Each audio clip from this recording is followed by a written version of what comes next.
विश्वासास पात्र राहणं, आपल्या समोर येणाऱ्या प्रत्येक व्यक्तीचा शक्य तितका आदर करणं म्हणजे जीवन होय. या सुसंस्कृत जीवनाचा अंगीकार करायचा असेल तर सकस माणसाची आणि सकस साहित्याची संगत असणं नितांत गरजेचं आहे. आणि सकस माणसांची संगत आपल्याला राजकारणात, समाजकारणामध्ये मिळत असते. या अंकाचे संपादक श्रीकांतभाऊ माने यांनी आजपर्यंत साहेब अनेक दिवाळे अंक काढले, अनेक विशेष अंक काढले.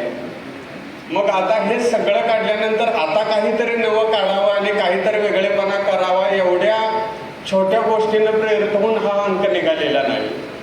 तर आम्हीच असे वाचनालयामध्ये बसलो होतो. आदरणीय अशोकदादा असतील, पेटकर साहेब असतील, आम्ही सगळे बसल्यानंतर स्वामी विवेकानंदांचं एक पुस्तक होतं. त्यामध्ये एक उल्लेख होता की शिकागो परिषद कशी घेतली गेली. तर शिकागो परिषद 1893ला घेतली गेली. याचं कारण असं होतं की फ्रेंच राज्यक्रांतीला ठराविक वर्ष झाल्यानंतर त्यांनी एक रौप्य महोत्सव घेतला होता आणि त्यानिमित्त आयफेल टॉवरची निर्मिती केली होती.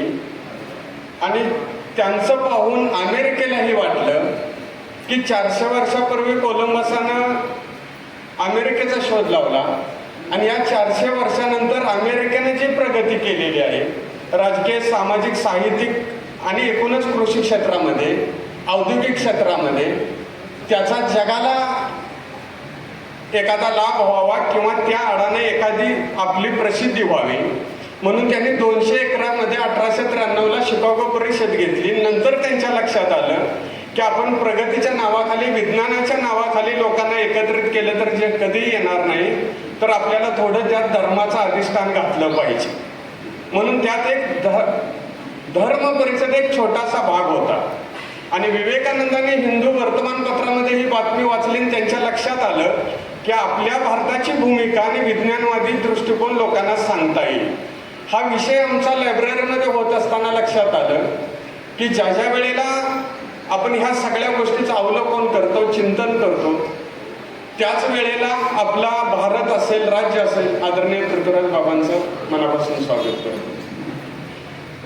तर हा सगळा भाग जर आपल्याला त्याला ऐतिहासिक स्वरूप द्यायचं असेल, पलुसकडेगाव माजी आमदार माननीय पृथ्वीराज देशमुख बाबा यांचे या ठिकाणी शुभागमन.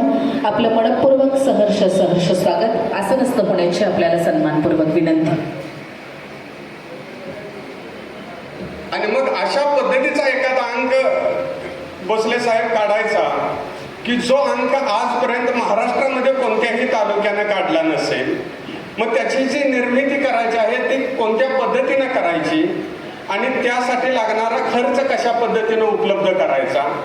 आणि मग ही जर प्रोसेस अशी करायची असती तर 2 दिवसामध्ये एखादा छोटासा अंक काढायचा, तो वाटून मोकळं व्हायचं, अशा पद्धतीनं गेलं असतं तरी जाहिराती मिळाली असते आणि सगळं केलं गेलं असतं.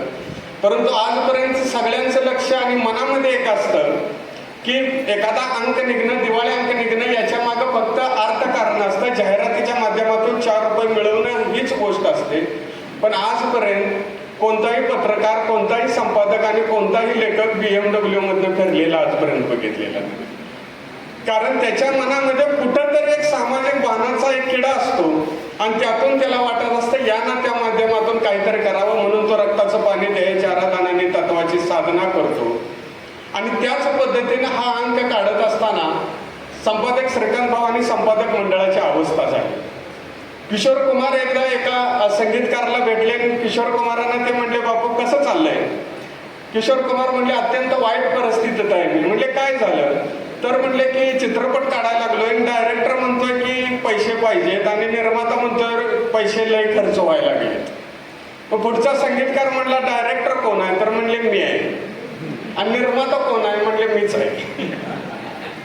म्हणजे हे 2 ह्या अंक काढत असताना सुद्धा झाला. प्रकाशनापूर्वी मी तुम्हाला दाखवतो.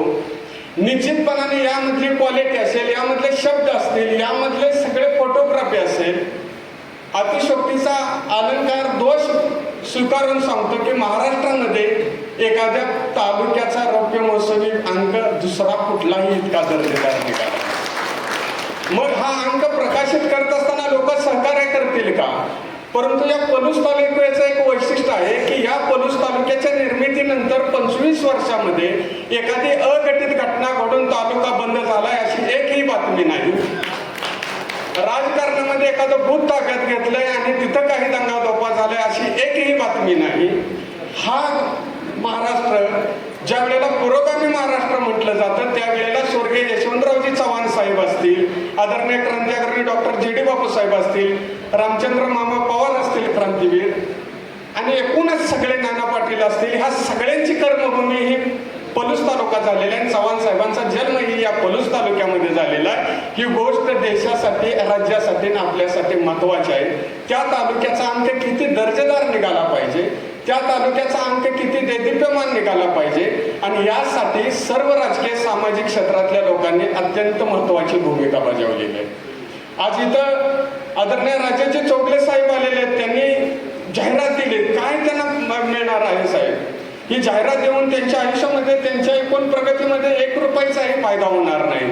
बापुली बँकेची जाहिरात दिली, पुन्हा अण्णांनी कारखान्याची जाहिरात दिली, तात्यांनी जाहिरात दिली.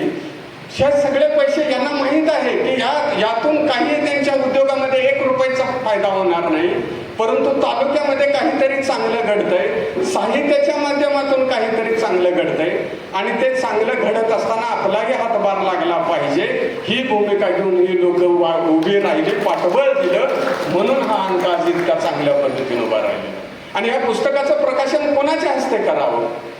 ती व्यक्ती तर अशी पाहिजे की ह्या सगळ्या लोकांना च्या वरती ते नाव येणार आहे. मग हे वाचताना यांना काय वाटलं पाहिजे, आणि ते तोलामोलाचं असावं.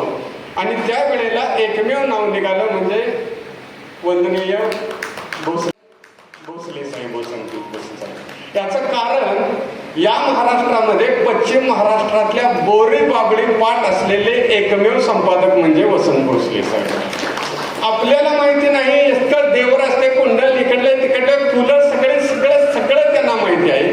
या पलूस तालुक्याची सगळी भौगोलिक, राजकीय, सामाजिक परिस्थिती त्यांना माहिती आहे.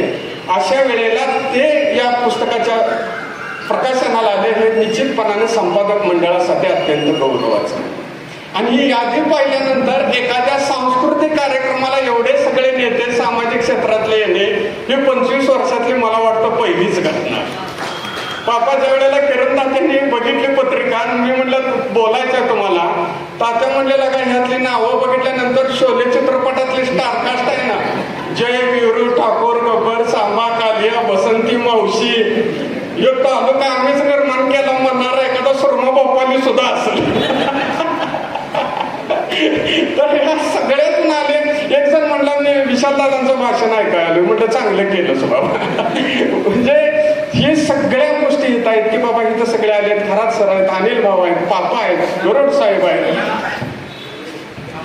पलूस तालुका समन्वय समितीचे अध्यक्ष आदरणीय महेंद्रप्पा येत आलेले आहेत. आपणचंही मनापासून स्वागत. रयत शिक्षण संस्थेचे उपाध्यक्ष माननीय महेंद्र पलाड, आपल्याला विनंती, आपण विचारपीठावर आसनस्थ व्हावं. आपल्याला विनंती करते, कृपया आपण बसावं.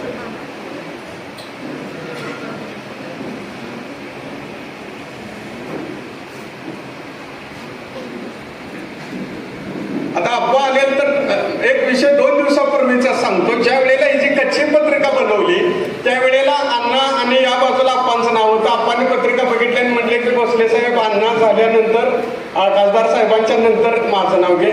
या देशात कुठला राजकारणी दुसरा असा कोण म्हणणार आहे? ह्या सगळ्या गोष्टी या पलूस तालुक्यामध्ये होत आहेत. आणि म्हणूनच अशा पद्धतीचा अंक निघणं की जिथं सगळेजण लोक त्याला पाठबळ देत आहेत, राजकारणी लोकांना, समाजकारणी लोकांना हा अंक आपला वाटतोय. निश्चितपणानं संपादक मंडळातला एक छोटासा व्यक्ती म्हणून आणि ह्या अंकाचा अत्यंत जवळचा व्यक्ती म्हणून सांगतो की संतोष पाटील साहेबांनी रात्रीचा दिवस केलेला आहे, प्रेसच्या माध्यमातून ऋषीबाई यांनी केलेला आहे, रात्रभर जागून हे काम केलेलं आहे. आणि निश्चितपणानं दादा सांगतो आम्ही अण्णा, 25 वर्ष हा एक ग्रंथ म्हणून वाचला जाईल आणि 25 वर्षानंतर पुढं अनेक वर्ष हा संदर्भ ग्रंथ म्हणून लोकांना सांगितला जाईल. इतक्या चांगल्या पद्धतीचा हा अंक आहे.